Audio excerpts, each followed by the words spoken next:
I'm Pravina Pindoria, co-founder of Tallyfy, and Tallyfy is an app that turns any repeatable business process into an easy-to-follow checklist so that it's just easier to do for everybody, for the end user, for management to track, for absolutely everybody involved in that business process. And the reason why we started the company was because I was that end user of doing multiple business processes in universities, pharmaceutical companies, hospitals. So I was the one onboarding people again and again, which is a repeatable business process, or doing accounts payable again and again, or training people again and again. And the problem was that we did it through Excel, email, phone calls, and it was just very painful. And so we came up with Tallyfy, which is now helping hundreds of companies across the world really now. So we are a British startup. We started in London. My co-founder is Amit Kothari, who's also my husband. So we started the company in London. It was just an idea there, but I couldn't afford to be an entrepreneur in London. We were holding down jobs and trying to get this idea off the ground. And then we came across a few grants around the world, including Arch grants, that attracted us to St. Louis. And the terms for Arch grants are you have to stay for 12 months. But during those 12 months, we just fell in love with the city, and the sense of community spirit here is just huge. And so we're here to stay. We're now headquartered here.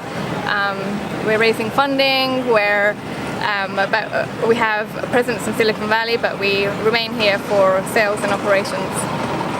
My perfect day would be to go out and either speak to or have 10 customers contact us and then them sign up for a trial of our app, and then 30 days later they all convert to paying customers. That would be a perfect day.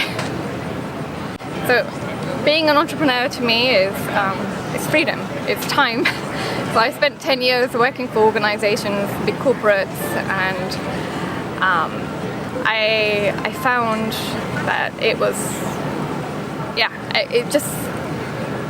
I wasn't free to do whatever I wanted to do, and especially, we had a book full of ideas. Me and my team would always have heaps of ideas that we wanted to take off the ground and help the company with, but we just couldn't do it. And so being an entrepreneur is bringing those ideas to life and having freedom.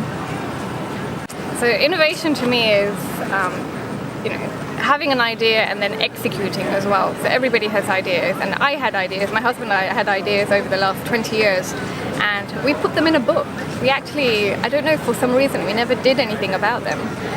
And only because we were busy in jobs, and because getting an idea off the ground kind of there was always bureaucracy in the way when you're working in a company to try and get an idea off the ground, because it needs to be approved, then you need funding, it's just in someone else's hands. And when we left our jobs to pursue something, it was more likely to happen because we were the only person that were going to put those barriers up if it wasn't going to go forward.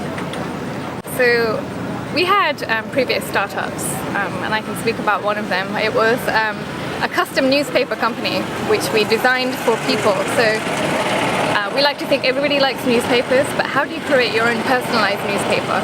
And so we started creating newspapers for weddings and big events, big private events. And we thought it was going well, but we couldn't keep the cost down of bringing these newspapers to market, and people simply didn't have a budget to pay as much as it was costing. And so that business pretty much failed because of that reason, and it took us quite some time to realize that it wasn't going to work. And so I think it's just, and now I think it's taught us to reevaluate and constantly reflect on whether things are working, and then move really fast on those decisions so that we can either pivot or perish, I guess. Or persevere. Yeah, or persevere.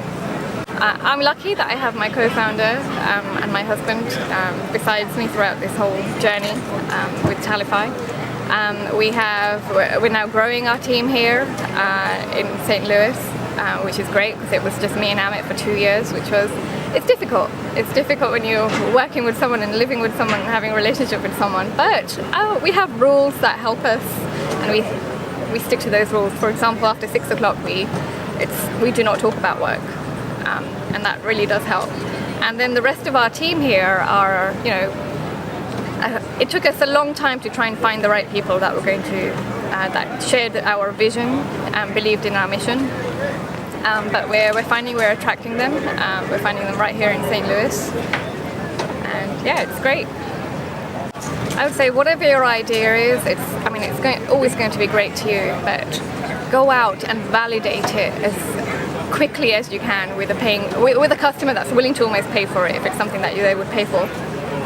And do that as fast as you can, even if it's just selling them vaporware and saying, this is the idea, I haven't quite built it yet because I don't have the money to build it, and I just want to make sure if I did build it, would you buy it? And do that as fast as you can. And if they say no, ask them why, take that on board and then pivot according to what they are actually looking for, as long as it's in line with something that you're passionate about as well. I'm Pravina Pindoria, co-founder of Tallyfy. We're headquartered here in St. Louis, and you can find me in T-Rex or Cortex. www.tallyfy.com. That's TALLYFY.com.